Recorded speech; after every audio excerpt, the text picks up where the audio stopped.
大家好，欢迎来到中华史略。我们今天要讲的这位主人公和之前所讲的那些历史人物都不太一样。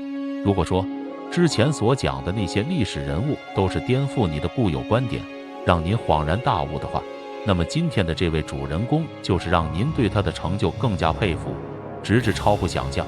看完这期节目，您会惊讶于我们整天挂在嘴边的这位主人公竟然如此博学多才，受人敬仰。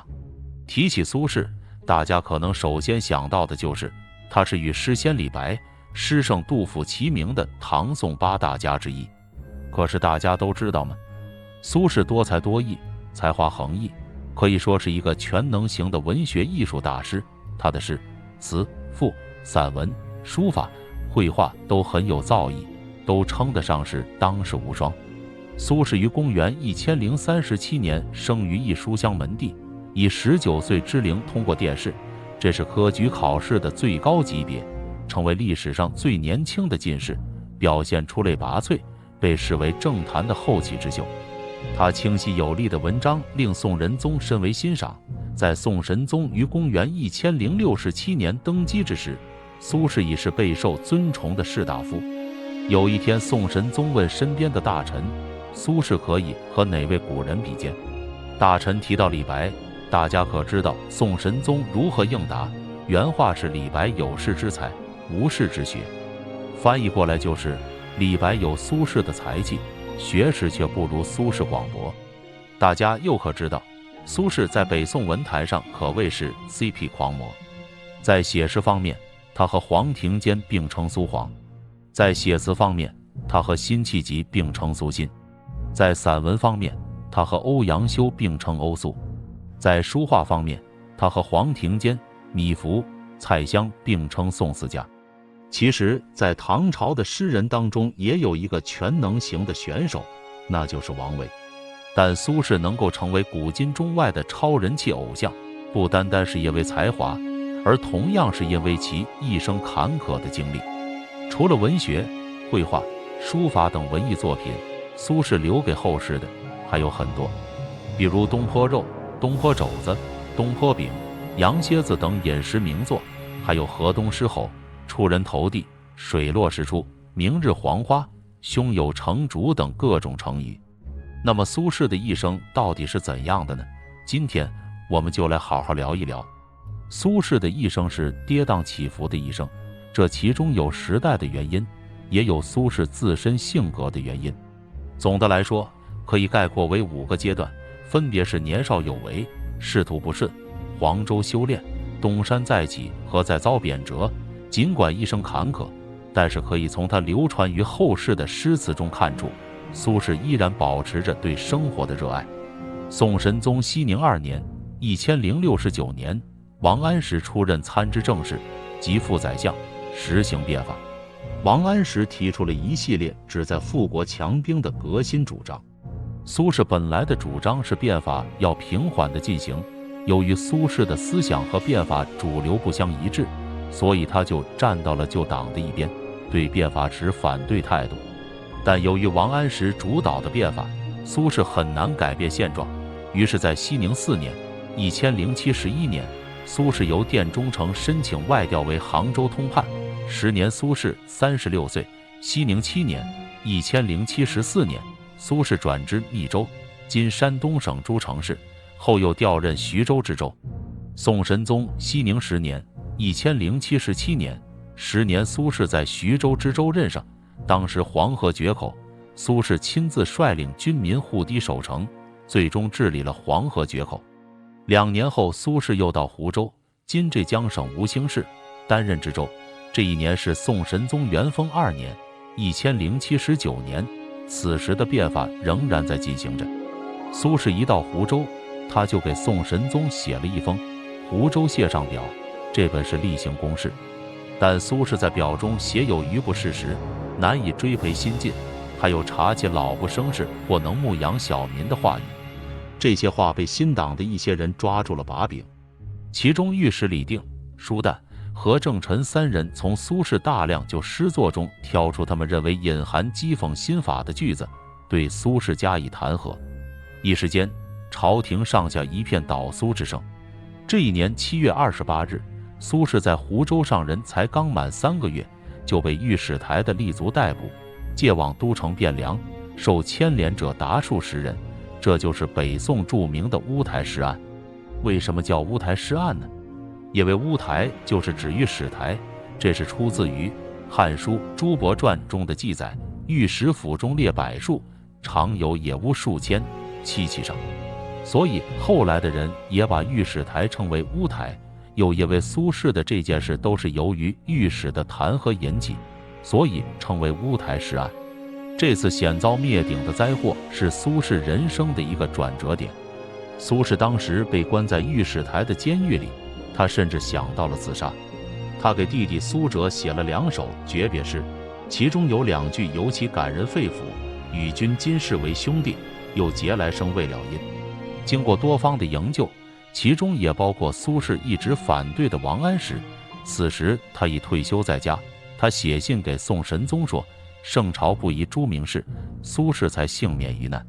苏轼出狱后被贬为黄州（今湖北省黄冈市）团练副使。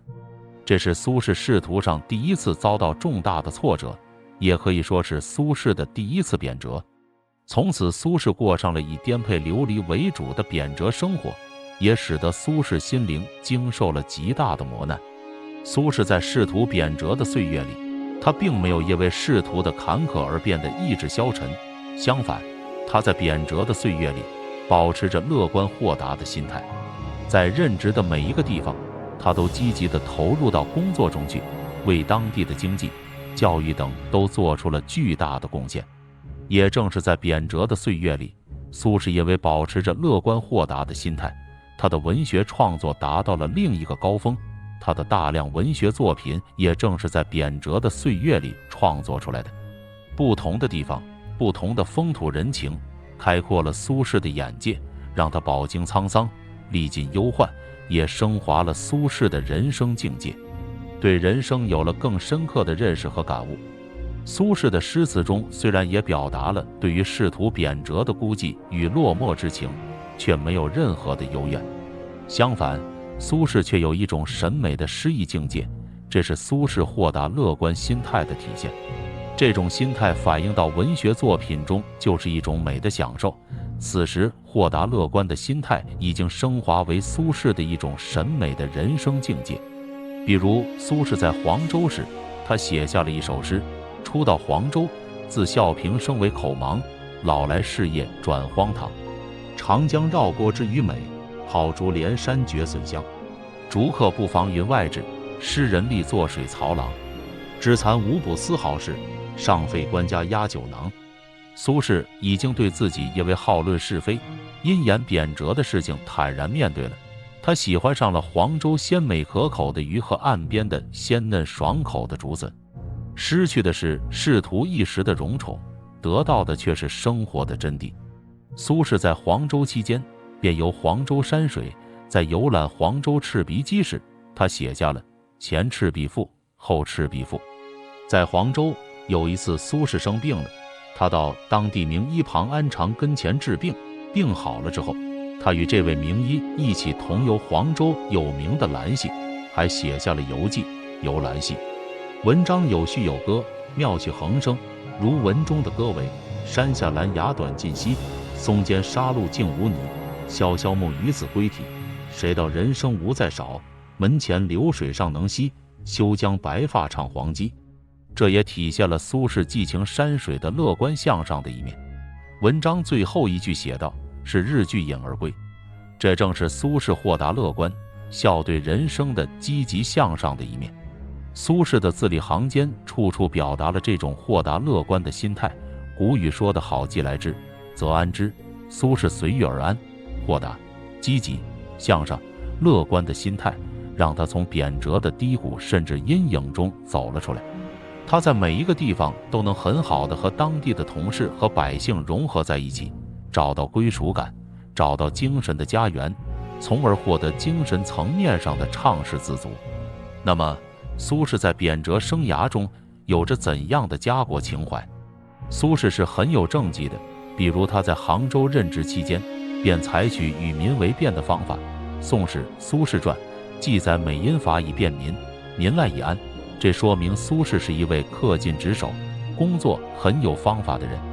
在黄州期间，苏轼的朋友马正清见苏轼生活清苦，就将郡中营地数十亩赠与苏轼。苏轼亲自从事生产劳作，这块地在黄州城东。苏轼在耕作之余，还给自己取了一个雅号东坡。这件事情说明苏轼是非常有情怀的。最后，我们还要专门提一下苏轼的2首非常著名的诗词。第一首词可能很多人都听过里面的内容，却不知道这首诗的名字和来由。被贬谪到密州的苏轼时年已40岁。有一天，他梦见了自己的亡妻，也就是他第一任妻子王弗。王弗已经去世10年了，苏轼格外怀念她，于是写下了一首千古传颂的悼亡词：江城子，10年生死两茫茫，不思量，自难忘。千里孤坟，无处话凄凉。纵使相逢应不识，尘满面，鬓如霜。夜来幽梦忽还乡，小轩窗，正梳妆。相顾无言，唯有泪千行。料得年年肠断处，明月夜，短松冈。这首词没有用任何华丽的词藻雕琢，却道尽了苏轼对亡妻的思念。还有一首千古传颂的词，大家可能也会有所误解。由于一直被贬谪，颠沛流离，苏轼一直都没能见到自己的弟弟。一次中秋节，他人在密州，因为特别思念弟弟，他写下了千古名篇《水调歌头·明月几时有》。明月几时有？把酒问青天，不知天上宫阙，今夕是何年？我欲乘风归去，又恐琼楼玉宇，高处不胜寒。起舞弄清影，何似在人间？转朱阁，低绮户，照无眠。不应有恨，何事长向别时圆？人有悲欢离合，月有阴晴圆缺，此事古难全。但愿人长久，千里共婵娟。这里的共婵娟并不是指爱情，而是共赏明月。南宋文学家胡载曾这样评价这首词：中秋词，自东坡《水调歌头》译出，于此俱废。以上2首词，一首写给亡妻，一首写给弟弟。在苏轼之前，没有人这样写词。苏轼拓宽了词的内容，开始表达人伦之情。从苏轼的诗词中可见，其一生虽然颠沛流离，但依然对生活充满热爱，对情怀不曾有任何懈怠，从始至终一如既往的乐观坚定，并且为官一任，造福一方。这点非常值得我们现代人学习。好了，最后感谢您收看本期节目。由于时间关系，我们这期节目未能具体讲解苏轼与美食的渊源。如果您有兴趣，请在留言区告诉我们，我们将会专门制作一期苏轼与美食的节目。如果您有什么想说的，欢迎在留言区评论，记得订阅本频道，并点开小铃铛。我们下期再见。